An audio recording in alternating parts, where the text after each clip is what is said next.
সম্মানিত হাজিরিন, তাহলে আমাদেরকে খাওয়ান কে? আল্লাহ। আমাদের যে 40,000 বছর আগে আমাদের রিজিকের ব্যবস্থা আমাদেরকে করে রেখেছে, এটা তো আমাদেরকে বিশ্বাস করতে হবে, হবে না? এবং আমাদেরকে মারা যেতে হবে, এটা বিশ্বাস করতে হবে। আপনি আমি একদম মৃত্যুর কিনারায়, ধার প্রান্তে, কবরের ধার প্রান্তে রয়েছি আমরা, কবরের ধার প্রান্তে। এটা আমাদেরকে বুঝতে হবে। ধার প্রান্তে আমরা কবরের কিনারায় রয়েছি। যে কোনো মুহূর্তে আজরাইল আমাদেরকে শুধু জানটা কবজ করবে, আমাদেরকে সঙ্গে সঙ্গে দুনিয়ার সমস্ত মহব্বত ত্যাগ করে চলে যেতে হবে। প্রত্যেকটি বান্দার কাছে আল্লাহ তাআলা স্পেশালিস্ট ভাবে 3টি ফেরেশতা নিয়োগ করে থাকেন। কয়টা বলেন? 3টি ফেরেশতা নিয়োগ করে থাকেন। কয়টা? কথা বলবেন, কয়টা? 3টা। একটি ফেরেশতা আল্লাহ তাআলা নিয়োগ করে থাকে বান্দার পানির জন্য। আল্লাহ তাআলা স্পেশালভাবে একটি ফেরেশতা নিয়োগ করে রেখেছেন। আর একটা ফেরেশতা বান্দার জন্য স্পেশালভাবে আল্লাহ তাআলা নিয়োগ করে রেখেছেন, সেটা হচ্ছে তার শ্বাস প্রশ্বাস, যিনি যেটা ফেলবে আর সেটা গ্রহণ করবে। এই 3টা দায়িত্বের মধ্যে 2 নম্বর দায়িত্বে যেই ফেরেশতাটা রয়েছেন, তার দায়িত্ব হলো বান্দা নিঃশ্বাস ফেলবে আর নিঃশ্বাস গ্রহণ করবে। এই জিম্মাদারিতে এই ফেরেশতাটা রয়েছে। আর একটা ফেরেশতা যিনি আমাদের দায়িত্বে রয়েছেন, তিনি হলো আমাদের হায়াতের জিম্মাদারি। হায়াত যতদিন আপনার রয়েছে, এই ফেরেশতা আপনার প্রত্যেকটা হায়াতের জিম্মাদারি, প্রত্যেক সেকেন্ডের জিম্মাদারি কিন্তু পরিচালনা করে। এই 3টা ফেরেশতা আমাদের রয়েছে। কয়টা? তাছাড়া আমাদের নেকি এবং বদি লেখার স্পেশালিস্ট ভাবে 2 কাঁধে 2টা ফেরেশতা আছে। কয়টা? কয়টা? এছাড়াও আমাদের 3টা ফেরেশতা আমাদের আল্লাহ তাআলা আমাদের কাছে নিয়োগ করে রেখেছেন। এটা আপনাদের অনেকের জানার বাহিরে হতে পারে, এই জন্য কথাটা আজকে সুন্দরভাবে আলোচনা করব। শুনবেন তো ইনশাআল্লাহ? তাহলে কিরামান কাতিবিন ছাড়াও আমাদের ফেরেশতা আছে কয়জন? কয়জন? সবাই বলবেন কয়জন? 3 জন। কিন্তু প্রিয় ভাইয়েরা আমার, মনোযোগ সহকারে কথাগুলো শুনতে হবে, কথাগুলো আমাদেরকে হৃদয় নিতে হবে, কথাগুলো মনোযোগ সহকারে শুনতে হবে। প্রিয় ভাইয়েরা আমার, 3টি ফেরেশতা যখন আমাদের কাছে থাকে, ঠিক বান্দা যখন মৃত্যুর আগ মুহূর্তে বান্দা যখন চলে আসে, মৃত্যুর 40 দিন আগে আজরাইল নামক ফেরেশতা বান্দার সঙ্গে সাক্ষাৎ করেন, বান্দার সঙ্গে দেখা করেন। আজরাইল নামক ফেরেশতা আপনি আমার যখন হায়াত শেষ হয়ে যাবে, ঠিক দেখবেন হায়াতের যে ফেরেশতাটা আছে তার আগে সে লিস্টটা তার আজরাইলের পাশে, আজরাইলের কাছে কিন্তু পাঠায় দেয়। আজরাইলের কাছে আপনার লিস্টটা পাঠায় দেয়। আর মাত্র বান্দার কয়দিন বলেন? 40 দিন। কয়দিন?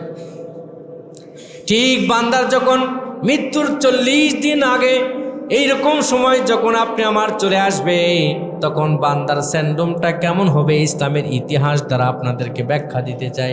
কথাগুলো কি আপনারা শুনবেন?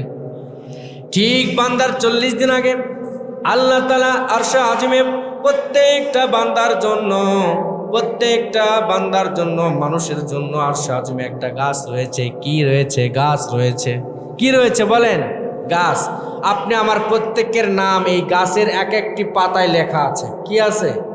এক একটি পাতায় লেখা আছে। আপনার হায়াতের সময়সীমা যতদিন আপনি পেয়েছেন, ঠিক মৃত্যুর 40 দিন আগ পর্যন্ত আপনার ওই নাম লেখা পাতাটা সবুজ বর্ণের থাকে। কি থাকে বলেন? সবুজ বর্ণের থাকে। প্রিয় ভাইয়ের আমার, কিউব খেয়াল করে শোনেন, 40 দিন আগে আপনার নাম দিয়ে যার সাজমে আল্লাহ তাআলা যে গাছের পাতাটা নির্ধারণ করে রেখেছেন, সেই পাতাটা আল্লাহ রব্বুল আলামিনের হুকুমে মৃত্যুর 40 দিন আগে আপনার নামের সেই পাতাটা কিন্তু গাছে একটা কাঁঠালের পাতার মতন মরা মরা ভাব আকার ধারণ করে সেটা লাল হয়ে যায়। কি হয়ে যায়? কাঁঠাল গাছ দেখেছেন? কাঁঠাল গাছের পাতার যেটা বয়স হয়ে যায়, যেটা ঝরে পড়ে যাবে, সেটার বর্ণ লাল হয় কি হয় না? শুরুর থেকে যখন বের হয় কি হয়? সবুজ। কিন্তু যখন এক্সপায়ার ডেট হয়ে যায়, কিছুদিন আগে পড়ে যাবে, তার বর্ণ কি এসে যায়? লাল। ঠিক মানুষের মৃত্যুর 40 দিন আগে লাল বর্ণ যখন ধারণ করে, ফেরেশতা আজরাইল মনে করে বান্দার আর বেশি দিন সময় নাই, এই বান্দাকে একটা রেড সিগন্যাল দেয়া দরকার, হলুদ কার্ড দিয়ে সতর্ক করা দরকার।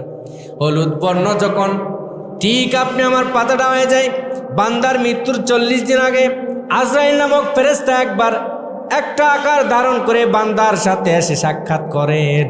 খুব খেয়াল দিয়ে শুনবেন। বান্দার সাথে সাক্ষাৎ করে বান্দাকে বলে, বান্দা তোমার আর বেশি দিন হায়াতের বাকি নাই, তুমি সতর্ক হয়ে যাও, দুনিয়াতে যা গুনাহ করেছো তুমি গুনাহ ছেড়ে দাও, তোমাকে মৃত্যুর জন্য প্রস্তুতি নিয়ে আর কিছু দিনের ব্যতিক্রমে কিছু দিনের অপেক্ষায় তোমাকে কবর নামক জায়গাতে তোমাকে রওনা দিতে হবে। কথা বলুন ঠিক কিনা ভাইরা আমার?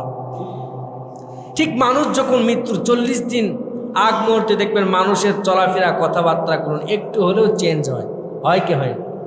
যেই মানুষগুলো সারা জীবন তার হুঙ্কারে প্রতিবেশী এলাকার মানুষ, মহল্লার মানুষ, অপর মহল্লার মানুষ কথা বলতে পারে নাই, এই মানুষটাও মৃত্যুর 40 দিন আগে আপনি ভেরিফাই করে দেখবেন, তার কথাটাও যদি মৃত্যুর 40 দিন আগে যদি আপনি অনুধাবন করতে পারেন, যদি আপনি সেটাকে আপনি আপনার ব্রেনের মধ্যে নিতে পারেন, দেখবেন মানুষটার কথাবার্তা অ্যাটিচিউড কেমন জানি চেঞ্জ হয়েছে। কথা বলুন ঠিক কিনা?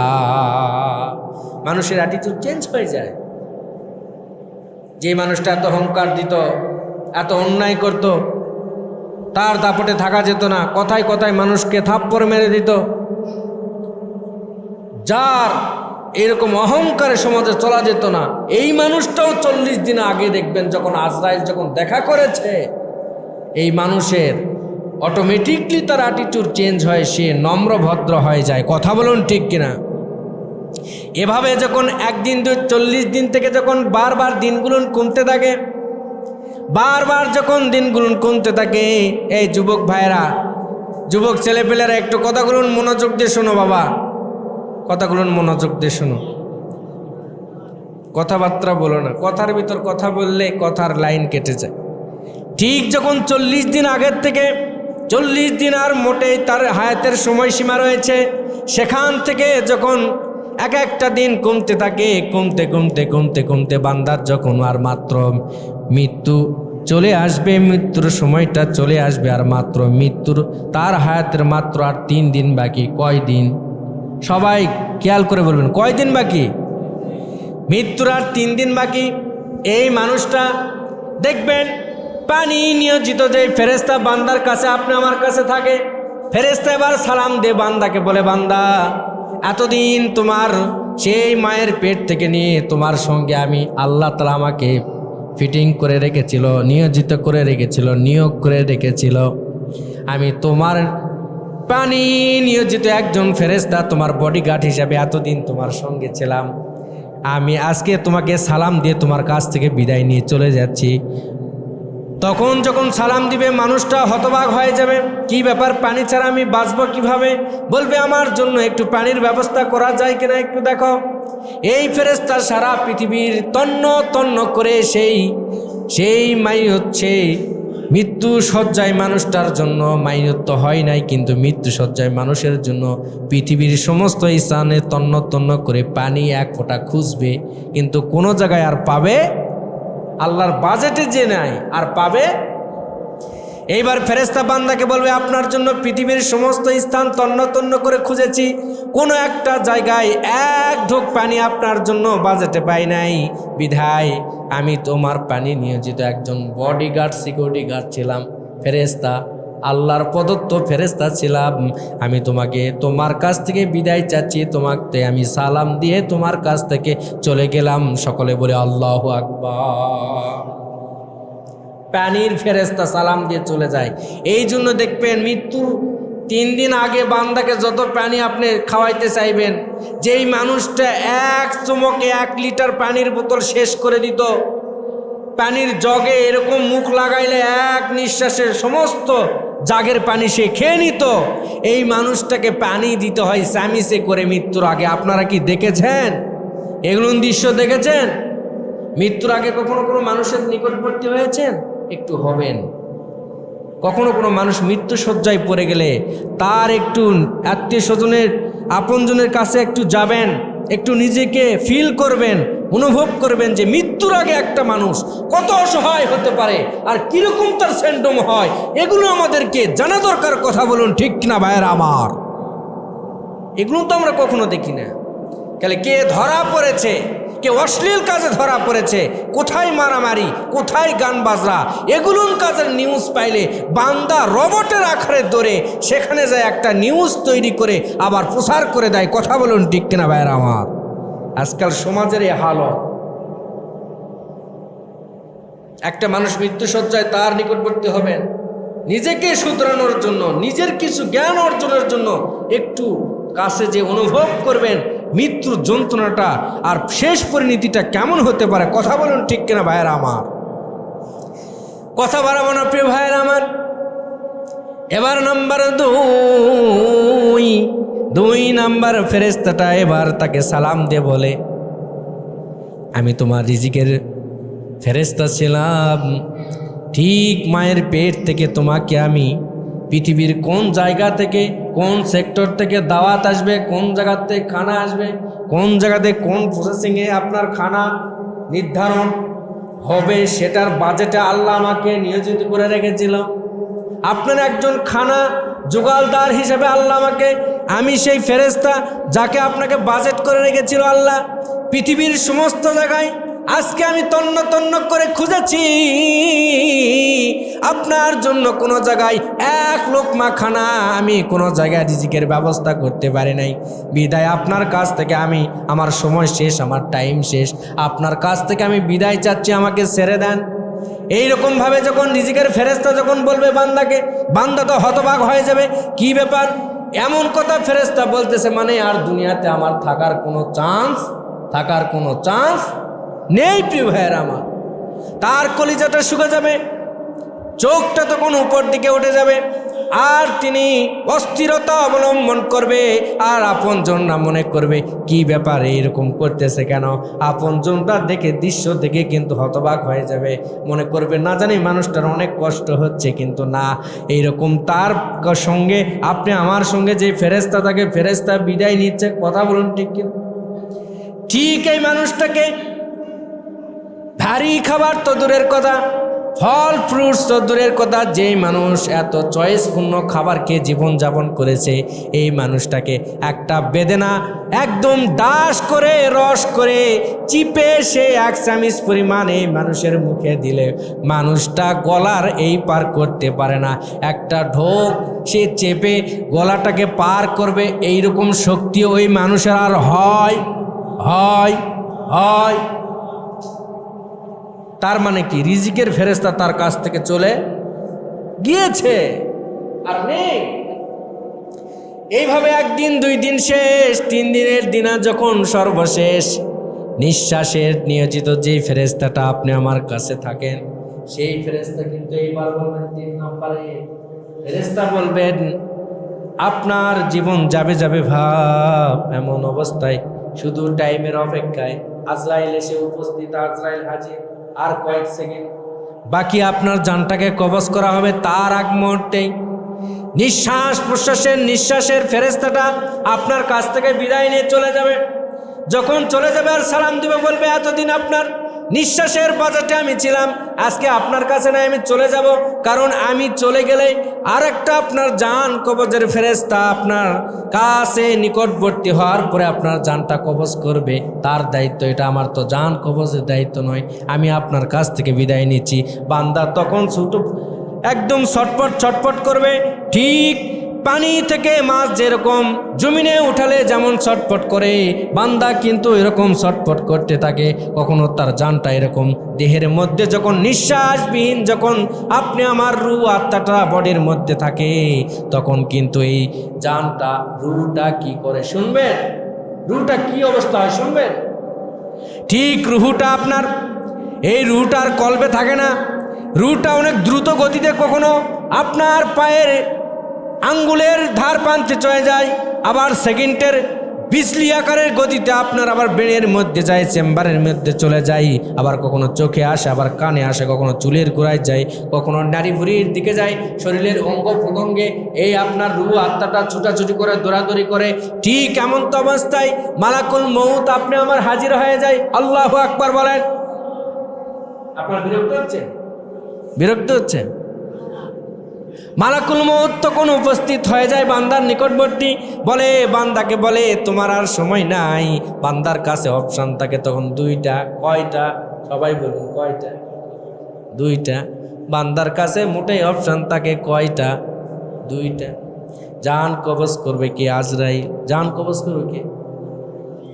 সারা জীবন এত পাপ কাজ করলেন, নামাজ পড়লেন না, সালাত আদায় করলেন না, রমজান মাসে রোজা রাখলেন না, আপনি যাকাত দিলেন না, বাবা মার খেদমত করলেন না, আপনি প্রিয় ভাইয়েরা আমার নিজের সন্তানদিকে আপনি সঠিকভাবে ইসলামের তালিম দিলেন না, আবার বাচ্চাগুলোকে আপনি ইসলামী মুভমেন্টে তাদেরকে সেই জায়গায় দাঁড় করালেন না, তাদেরকে ইসলাম শিক্ষা আপনি দিলেন না।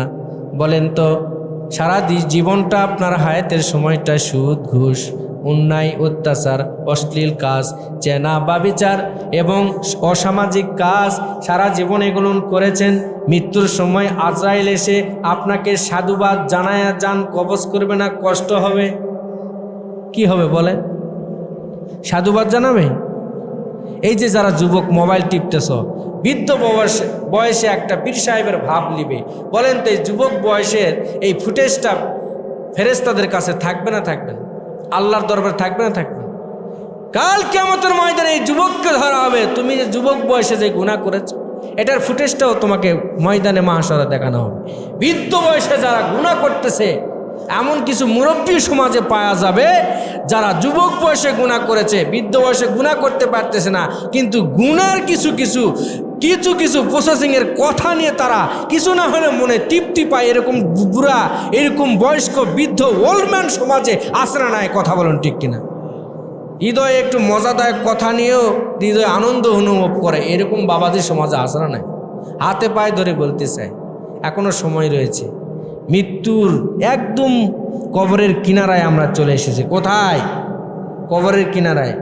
আল্লাহ নবী বলেছেন, যে আমার উম্মত কমপক্ষে তাই দাড়ি রাখবে এবং সাদা দাড়ি নিয়ে মৃত্যুবরণ করবে, আল্লাহর নবীর ওয়াদা, সে যদি পাক্কা ন্যূনতম ঈমান নিয়ে যদি সে যেমন উম্মতগুলো কবর পর্যন্ত আসতে পারে, আল্লাহর নবীর ওয়াদা, এই উম্মতকে ছাড়া আমি কখনো জান্নাতে যাব না। চিল্লায় বলা যাবে কি সুবহানাল্লাহ? নাম্বার 3 বললাম, আজরাইল এবার জান কবজ করবে। বদকার যদি হয়, তার জানটাকে এমন ভয়াবহ রূপে তার জানটাকে কবজ করবে, তার জানটা এভাবে তার 3.5 হাত বডির মধ্যে বিভিন্ন হাড়ের চিপায়, বিভিন্ন রগের চিপায়, বিভিন্ন শিরার চিপায়, বিভিন্ন অঙ্গ প্রত্যঙ্গে ছুটাছুটি করতে থাকবে, আর তার জানটা বাহির হইতে চাইবে না। আর যখন আজরাইল তার প্রক্রিয়ায় যখন জানটা কবজ করতে শুরু করে দিবে, বান্দার চোখগুলো উপরে উঠে যাবে, বান্দার চোখগুলো বড় বড় হয়ে যাবে, বান্দার এমনকি ভয়ে অনেক মাইয়ত পেশাব পায়খানা করে দেয়, আসে না নাই? যখন তাকে ভয়ঙ্কর আকৃতিতে জানটা কবজ করা হবে, প্রিয় ভাইয়ের আমার, মুসলমান ভাই, আমি অনেক মাইয়তকে দেখেছি, তার মুখ বাঁকা হয়ে যায়, চোখটা এরকম বড় বড় হয়ে যায়, তার ভয়ঙ্কর আকৃতি আমি অনেক দৃশ্য মাইয়তের দেখেছি। আপনাদেরকে সেই জায়গার থেকে বলি, ঠিক যেমন বদকারের জানগুলুন কবজ করে আজরাইল, অনেক ভয়াবহ সহিত, অনেক কষ্টের সহিত তার জানটাকে কবজ করা হয়। আর যদি বান্দা নেককার হয়, সারা জীবন নামাজ আদায় করে, 5 ওয়াক্ত সালাত আদায় করে, যাকাত আদায় করে, আবার সন্তানদিকে ইসলামী মুভমেন্টে দিনের উপর চালায়, আবার নিজে দিনের উপর কায়েম থাকে, আবার যদি সে হকের উপর থাকে, হালাল খানা খায়, কোনো রকম দরিদ্র জিন্দিগি যাপন করেছে, কিন্তু হালাল রুজি রোজগার করে সে দুনিয়াতে চলেছে, কিন্তু হকের উপর থেকেছে। এইরকম বান্দা শুধুমাত্র ন্যূনতম ইমান নিয়ে ঠিক মৃত্যুর আগ মুহূর্তে তার অন্তিম অবস্থা পর্যন্ত যদি পৌঁছতে পারে, আল্লাহর নবী বলেছে সেই সময় আজরাইল তার জানটা কবজ করবে। আল্লাহ তাআলা আল্লাহ তাআলা ডাক দে বলে, রে আজরাইল, শোনো শোনো শোনো, ওই বান্দার জানটা এত কষ্টদায়ক হিসেবে জান কবজ করা যাবে না। যাও জান্নাতুল ফেরদাউসে চলে যাও, দৌড় মেরে জান্নাতুল ফেরদাউস থেকে জান্নাতি রেশমি রুমালটা নিয়ে আসো। নিয়ে আসে ঠিক থুতনির কাছে তার ধরো, থুতনির কাছে ধরার সঙ্গে সঙ্গে এমন স্মুথলি তার জানটা কবজ হবে। তার বর্ণনাটা আপনাদেরকে দেই, শুনবেন। আপনি একটা বাজার থেকে আতর কিনেছেন, কি বলেন?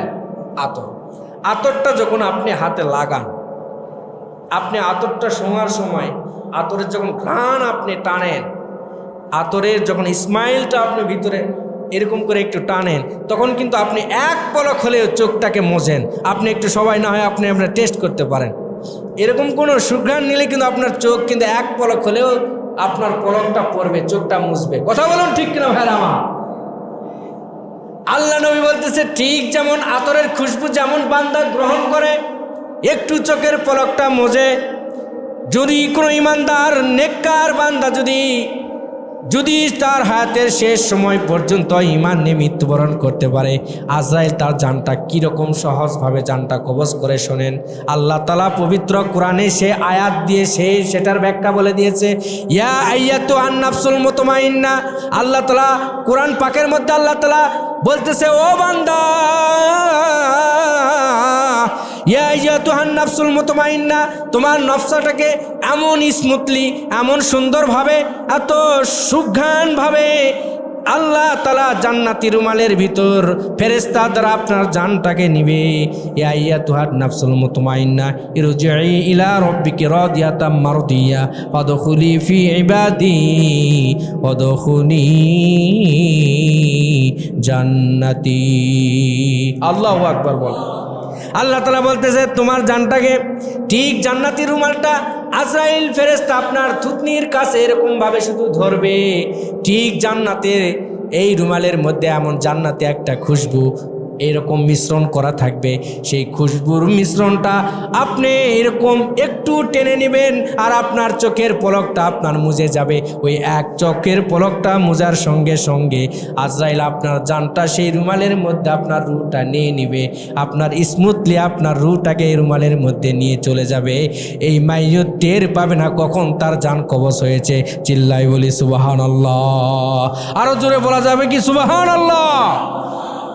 সবাই বলেনি, মানে কষ্ট হোক মৃত্যুর সময় সমস্যা নাই, একবার দুনিয়াতে বাঁচে থাকতে আল্লাহর নাম সুবহানাল্লাহ সওয়াব, এটাও বান্দা বলতে চায় না। কথা বলুন ঠিক কিনা ভাইয়ার আমার? আমাদের জানটা সহজভাবে আসান হবে, এটা আমরা চাই তো ইনশাল্লাহ? কারা কারা চাই একটু হাত আল্লাহ তাআলাকে দেখায়। আজকের এই পবিত্র জুমার দিন আমাদের জান যেন সহজভাবে জান্নাতি রুমাল দিয়ে আল্লাহ তাআলা তার ফেরেশতা দিয়ে যেন আল্লাহ তাআলা আমাদের জানটা কবজ করে, আমরা চাই তো ইনশাল্লাহ? হাত নামান প্রিয় ভাইয়েরা আমার। তাহলে আমাদেরকে আজরাইল যেন আমাদের জানটা সহজভাবে আমাদের জানটা কবজ করে, এটাই তো আমরা চাই, তাই কিনা ভাইয়েরা? এখন প্রিয় হাজিরিন, আল্লাহ তাআলা আমাদেরকে সব ভাইকে সেই ন্যূনতম ঈমানের মতন দৌলত নিয়ে আমাদেরকে জীবনের সেই সময়টুকু পার করার তৌফিক যেন দান করে, এটা আমরা সবাই চাই তো ইনশাল্লাহ? চাবো তো ইনশাল্লাহ? তাহলে নামাজ বাদ দিয়ে কি ঈমান নিয়ে কবরে যাওয়া যাবে, না নামাজ পড়ে? হকের পথে থেকে কি কবরে ঈমান নিয়ে যাওয়া যাবে, না হকের পথে ছাড়াই? অন্যায় করে কি ঈমান নিয়ে যাওয়া যাবে, না অন্যায় করে? অন্যায় ছাড়া? আল্লাহ তাআলা আমাদেরকে সব ভাইকে ইসলামের পূর্ণাঙ্গ গণ্ডির উপর চলে কবর পর্যন্ত ঈমান নিয়ে কবরে যাওয়ার তৌফিক দান করুক, এবং আমাদের সর্বশেষ আমাদের মউতটা যেন শাহাদতের মউত হয়। সকল আল্লাহ